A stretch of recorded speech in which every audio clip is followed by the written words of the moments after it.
नमस्कार दोस्तों, गौरांग शाह बात कर रहा हूँ जियोजित फाइनेंशियल सर्विसेज से और बाजार इस हफ्ते का ब्यौरा लेकर के आपके सामने उपस्थित हूँ। हमने देखा पिछले हफ्ते शुक्रवार को शुरुआत तो काफी गहरे लाल निशान के साथ हुई थी, लेकिन जब तक पिछले हफ्ते शुक्रवार को बाजार बंद हुआ तो अच्छी खासी रिकवरी हमने आते हुए देखी बाजार में। लेकिन आज इस हफ्ते सोमवार को जब हम लौट करके बाजार में आए हैं तो फिर से एक नीचे के तरफ का दायरा हम देख रहे हैं और ज्यादातर ये जो विदेशी संकेत या खबरें आई हैं उसको लेकर के हैं। और न तो सिर्फ हमारे यहाँ पर हम गिरावट देख रहे हैं, लेकिन एशिया भर के अमूमन सभी बाजार में हम गिरावट देख रहे हैं। कुछ स्तर से आपको वाकिफ करा दूं। फिलहाल जब मैं आपसे बात कर रहा हूँ, सेंसेक्स 760 अंक नीचे है, 57,430 का स्तर है सेंसेक्स पर। निफ्टी 220 अंक की गिरावट, 17,090 का स्तर है। निफ्टी बैंक में 445 अंक की गिरावट, 38,730 का स्तर है।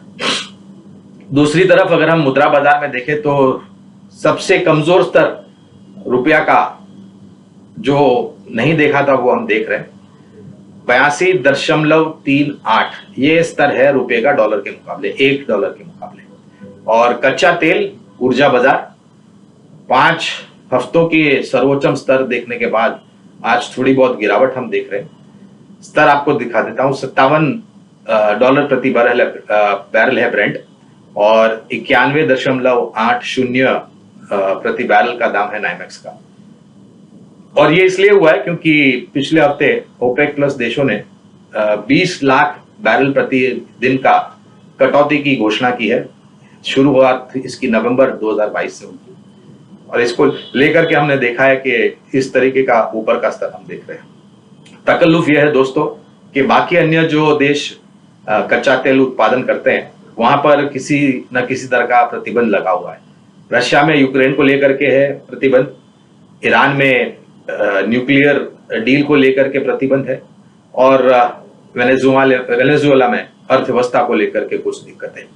और ये मैं इसलिए बता रहा हूं क्योंकि ये 3 जो बाकी देश हैं वो सबसे बड़ा उत्पादन करते हैं कच्चे तेल का और गैस का, और इन प्रतिबंध लगने के कारण कोई भी बड़ा देश इनके पास से बड़ी मात्रा में ऊर्जा की जो जरूरत है वो खरीद नहीं सकता है कच्चे तेल और गैस के रूप में। तो ये दिक्कतें हैं, और शायद मेरे ख्याल से जब हम नवंबर के महीने में जाएंगे तब तक शायद थोड़ा बहुत और उबाल ऊपर के तरफ कच्चे तेल के दामों में और कुदरती गैस के दामों में आते हुए दिख सकता है।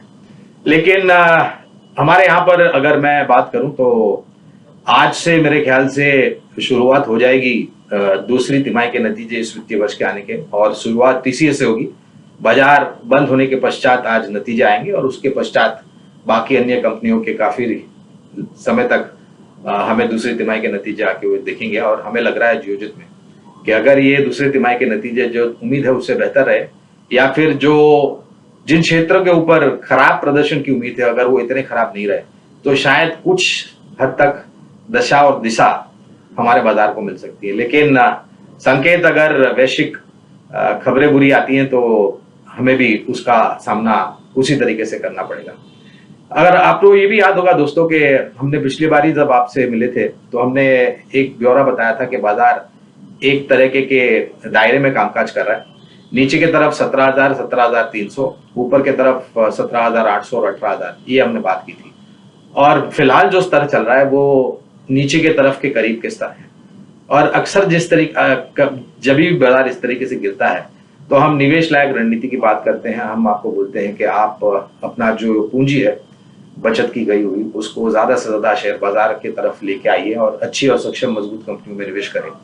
उसी तर्क के आधार पर आज 2 विकल्प हम लेके आए हैं। ये 2 विकल्प ब्रॉडर मार्केट में से मिड कैप यूनिवर्स आप कह सकते हैं इसको, और 2 विभिन्न अलग अलग क्षेत्र से हमने ये 2 नाम चुने हैं आपके लिए। पहला नाम है रिटेल क्षेत्र से आदित्य बिरला फैशन लिमिटेड, और दूसरा नाम है इंफ्रास्ट्रक्चर से जुड़ी हुई कंपनी PNC इंफ्राटेक। हमारा अनुमान है कि आने वाले समय में जिस तरीके से रिटेल में बहुत बड़ी मांग होगी और बड़े बड़े नाम जिस तरीके से आदित्य बिरला फैशन है उनका कारोबार और मजबूती से आगे बढ़ेगा, जिसका कारण से इनके नतीजे में एक सकारात्मक रुझान आएगा। दूसरी तरफ पीएनसी इन्फ्राटेक जो कंपनी है, ये निर्माण कार्य से जुड़ी कंपनी है। इंफ्रास्ट्रक्चर, रोड, एक्सप्रेसवेज, फ्रीवे, ज्यादातर टोल कलेक्शन वगैरह का कामकाज ये करती है। और जिस तरीके से भारत निर्माण का काम जोर शोर से आगे बढ़ रहा है, हमें उम्मीद है कि इस कंपनी की ऑर्डर बुक जो है वो एग्जीक्यूशन काफी तीव्र गति से होगी, जिसका एक सकारात्मक सा असर इनके नतीजों पर आते हुए दिखेगा। तो ये दो विकल्प है दोस्तों, आदित्य बिरला फैशन लिमिटेड और पीएनसी इंफ्राटेक, अलग अलग क्षेत्र से। और हमारी राय यही होगी कि अगर दूसरी तिमाही के नतीजे उम्मीद से बेहतर आते हैं और किसी तरह का दशा और दिशा हमारे बाजार को देता है, तो शायद हमारे यहाँ पर गिरावट की संभावना इस स्तर से काफी सीमित लगती है। और शायद थोड़ा बहुत अगर हम संभलते हैं, एक बुनियाद बनाते हैं यहाँ पर, तो जब हम ऊपर जाएंगे तो ऊपर के तरफ के जो पड़ाव होंगे उसको झेलने में हमें आसानी होगी। तो ये दो विकल्प है दोस्तों। अगले हफ्ते तक अपनी सेहत का ध्यान रखिए। मेरी बाजार के ऊपर ब्यौरा सुनने के लिए शांतिपूर्वक आपका बहुत बहुत धन्यवाद। अगले हफ्ते मिलते हैं।